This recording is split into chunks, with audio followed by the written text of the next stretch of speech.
Now we are going to take you back in history to ancient Egypt, and we are going to talk about the management and administration back then. What was the difference between the administration management in ancient Egypt and what we are facing nowadays? Did they have bureaucracy? Did they have problems like what we are facing now? How they used to have their management back then? That would be our topic for discussion today with our dear guest, Dr. Mohamed Nabil, the Egyptologist and lecturer in Egyptology. Hello, Dr. Mohamed, and thank you for being with us. Hello. Good morning, Doctor. Now, in this part, me and Histi, we leave you to do all the talking because Not you are really, the yeah. expert. Thank you. But before we went on air, we were asking you, are we going to talk about administration? So you said no, management. Yes. In ancient Egypt, is there a difference between management and Yes, administration? because we're not experts. management is the strategy, and the administration is the human resources or the titles of the ancient Egyptians. Like when I say that he is the king, this is a title, that he achieved a higher rank till he became a king. Indeed. Or a vizier, or a scribe, or a worker. So this is an administration. But management is the strategy. But of course, the ancient Egyptian civilization was one of the most advanced civilizations in the ancient world. And the ancient Egyptians created a system or a strategy, and this strategy helped them to reach the peak, because without a strategy, they couldn't reach the peak, as we know. So the strategy of the ancient Egyptians, or the system of the ancient Egyptians, was based on 4 pillars. The first one was planning. The second one was organizing. The third one was directing people, or the human resources. And the fourth one was the supervision. So imagine with me when the ancient Egyptians decided to build the pyramid. First, they started with planning. They said that we want to have a pyramid right here with certain specifications. And then they started to do the organization. They started to say that we want like 100,000 people to construct this pyramid, and we want the priest of purification to be there. We want the priest to be there, and we want the workers to be there. Then directing people, that they started to put them on papyrus to say that the names. So we have Ankh Khufu will be in charge of this, Ankh Senefru will be in charge of that. Then the supervision. So this is the strategy. So this is the difference between management and strategy. And actually in management, the ancient Egyptians were very smart in setting their goals. What do I mean by smart by setting goals? That they were very specific. When they decided something, that they were very specific about the pyramid. They were very specific about Abu Simbel temple. They were very specific about Karnak temple. So they said that we will have this pyramid. So they were very specific. Then they were, or their goals were measurable. So I mean here the measurements, that this pyramid will be 230 meters by 230 meters. How many And stones how many needed? How many stones they will need to construct this pyramid.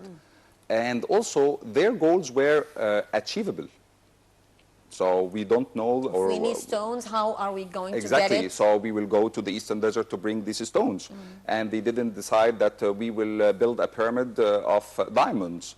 And they don't have diamonds, or they didn't have diamonds.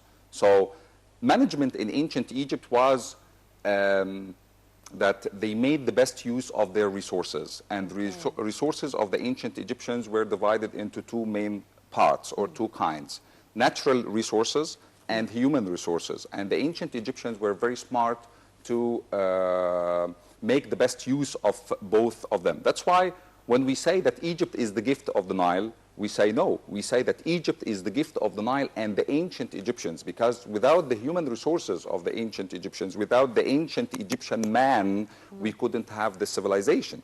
Then, in the management of the human resources for the ancient Egyptians, we had 6 pillars, or the qualifications of the ancient Egyptian person. He had 6 main qualifications. The first one was knowledge. Yep. They were very knowledgeable. That's why when you see that the ancient Egyptians were very knowledgeable in math, in art, in agriculture, in mummification, in medicine, in astronomy, in so many things. Different fields. Because knowledge is power. So the ancient Egyptians paid great interest to their education. That's why they built schools, and schools were for boys and girls. And actually, parents were interested in upraising their children till the age of 14. Then they started to join schools. So number one was education or knowledge. Number two was the experience. The ancient Egyptians learned from their mistakes, so they had experiences. And if you look at the pyramid of Senefro, the bent pyramid of Senefro, you can see that the first pyramid there was a mistake in the angles, and then they changed the plan and they started to have another one. So they learned from the mistakes. So now we have knowledge, we have experience. Number three, which is very important, that the ancient Egyptians had skills. They were very skillful in representing their art. If you look at the statues of the ancient Egyptians, you will see that sometimes they were able to represent the man in a very ideal shape, and sometimes they represented the king with the belly and fat. And this shows how skillful were the ancient Egyptians to represent their art. So skills. Number even four, the colors, even the colors. So they were very skillful in everything. Even in the medicine, you can see that the mummification, and they did operations in brains and so many things. And then number four, we said the behavior. And this is very important, and this is what we are missing right now. The ancient Egyptians had obedience. The ancient Egyptians had loyalty to the country and to the pharaoh, because the pharaoh was the son of the god, and he was representing God on earth. So everybody is following the pharaoh, no matter he is. So he is Cheops, he is Senefro, he is Jetkara Izizi, he is Ramesses II, he is Thutmose III. We follow the leader. And this is very important. That's why there was a big success in the ancient Egyptian civilization. Then number five, the tools. The ancient Egyptians were very smart to create their tools. That's why when we go to the eastern desert, we will see the hammers. And the hammers were very small because they were used by dwarfs. So that's why we know that the ancient Egyptians... Why they were used by dwarfs? Because dwarfs used to go to the eastern desert to go inside the caves to bring veins and tiny. all of that. They are very tiny, so they are very small to go inside there. I didn't know that before. That's interesting. So, and actually they accused the ancient Egyptians that they used the children in gold mining. But they how are would not. we know, Dr. Nabil, that They were are not dwarfs. kids? If you look at the scenes, in all the scenes of Mereruka, the tombs and all of that, you can see that the dwarfs are working with jewelry. So that's why, and actually there was a joke that they had little legs so they couldn't run away with the jewels, right? So actually the ancient Egyptians had the sense of humor back then. So we can say that they had the behavior and they had the tools. And actually, back to the tools, we have in the temple of Komombo the medical instruments that you can see, the forceps and all. Yeah, we talked about that. We talked about that when we talked about the temple of Komombo, medicine. And the god of medicine was Imhotep and all of that. Then number 6, which is the most important one, was the ability. The ancient Egyptians had the strength and the power to do all of this. Because imagine that if I have the tools and I have the behavior and I have the skills and I have the experience and I have the knowledge, but I am disabled, I would do nothing, right? So the ancient Egyptians had the power and they had the ability to do that. Are you talking about physical ability or determination? Physical and mental. Okay. Physical and mental, because it's very important. Because sometimes if we talk about the pyramid or the height, the width, and so many things, sometimes people cannot understand that. Yes. So if I tell someone that we can go to the moon, for the normal people, so to go to the moon, how come? So mentally they cannot see that. So the ancient Egyptians were very smart and they had the ability to understand their strength or strong points. Because the ancient Egyptians, when we go back to the first point, we said that the ancient Egyptians were concerned with knowledge. And knowledge for the ancient Egyptians was divided into 4 main things. Power or strength, weakness, opportunity, and threats. So they knew their strong points. They knew their strength. They knew their weaknesses. And they learned from that. Look at the Hyksos. When they invaded Egypt, they had the military chariots. And at the time, the ancient Egyptians didn't have the military chariots. That's why they retreated back to Upper Egypt. But they learned from their mistake, the experience. Then they started to build the chariots again to defeat the Hyksos. So that's why we can say that the ancient Egyptians had a drama of civilization back to 3100 BC. And it's really important. And above all was faith. The ancient Egyptians had a strong belief or a strong faith. Main motive. This is the main motive. Because when they accused the ancient Egyptians that they forced the workers to construct the pyramid, I totally disagree, and most of the scholars disagree with that, because the ancient Egyptians loved the pharaoh. That's why they constructed the pyramid. They were very loyal. And if it was built by force, it would be the only pyramid that we have. But we have more than 100 pyramids.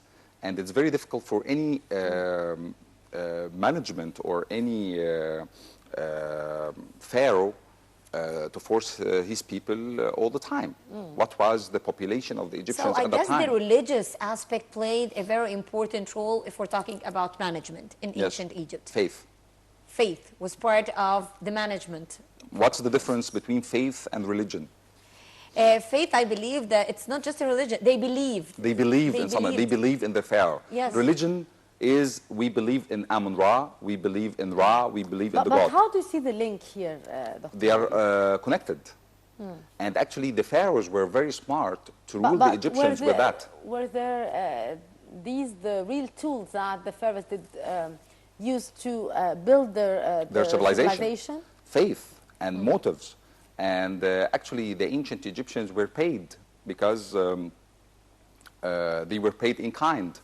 Come to construct the pyramid and I will give you food, drink, schools, hospitals and everything. So that's why the ancient Egyptians were satisfied. Imagine that I have someone who gives me everything. And back to the pyramid, there is something that we need to talk about, the crisis management back then. Flooding. The flooding season for the ancient Egyptians was a big disaster. Of course, it brings all the good things to the country, but it was a disaster because it killed people at the time.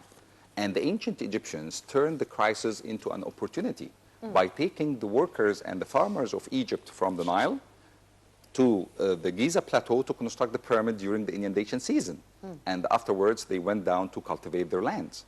So here we can learn so many things about management from the ancient Egyptians. They had the crisis management in building pyramids, and you will see that all the pyramids were built on a higher ground or on a higher plateau. So this shows that the ancient Egyptians were very smart. I have a question now. I mean, if we're talking about administration or management, the major problem that we are suffering from nowadays is bureaucracy and routine. There was. Did they have this? Bureaucracy there was. Oh, and, really inherited. I was hoping you would say no. There was, but it changed later on because we have like 3 main kingdoms in the ancient Egyptian civilization, and there was a central administration, and you can see that the ancient Egyptians created, I call it a pyramidal hierarchy. The king, vizier, the high priest, the judge or the overseer of judges, overseer of army, scribes, and the overseer of the royal work, then the people, the commons. And you can see that they are like 6 or 7 steps. So, and this takes me back to the pyramid of Saqqara, why we have 6 steps. Yeah, because each step symbolizes something, hierarchy. the people, right? And you can see that this is the massive, the base and the first stone, right? And this is the base of everything, the people of Egypt. And on the top, you can see the king or the pharaoh. Later on, it was changed because they started to have the governors, and they gave power to those governors. But later on, those governors started to rule the country independently. And this was bad for Egypt at the time because the country collapsed, and we have the first intermediate period.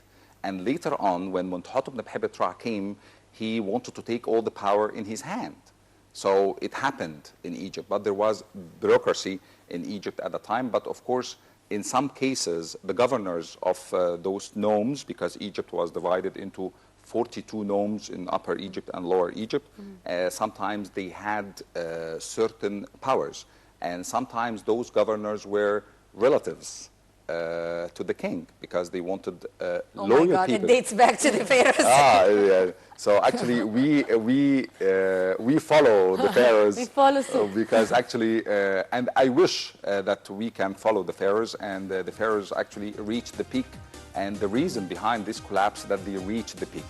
Any civilization has many steps. The first part is the gazelle, because it's very swift and very small and little, and she can run. Then the star, then the peak. Then when it's full, it becomes It starts a cash deteriorating. cow, Yes. a fat cow. Yeah. So the ancient Egyptian civilization, or the pharaohs at the time, reached to the point of the fat cow, so that's why the civilization collapsed, and then there was the beginning of Alexander the Great and the Greek civilization. Yes, and we leave it here because unfortunately we did run Really? out of time. Dr. Mohamed Nabil will be back again. We in never another get enough of episode. what you're telling yes, us. Thank to you. talk about. That's why when I introduced you, you do all the talking. Thank you. We thank do you. all the listening. Thank you, thank you. But next time, Hopefully you we'll can leave talk. it here and we'll start our episode from this point. Dr. you. Mohamed Nabil, Mohamed Nabil, Egyptologist and researcher in Egyptology. Thank you very much, Dr. Mohamed. Thank you very much, sir. We hope to see you again soon. Inshallah. Perhaps we'll be talking about something else, different topic when it comes to ancient Egypt. But thank you for now. Thank you, ladies and gentlemen, for joining us in this edition of The Breakfast Show. You were in the company of Mahdi Rabia and myself, Hannah Kamalawi. We'll be meeting you again soon in another edition of The Breakfast. Bye-bye for now.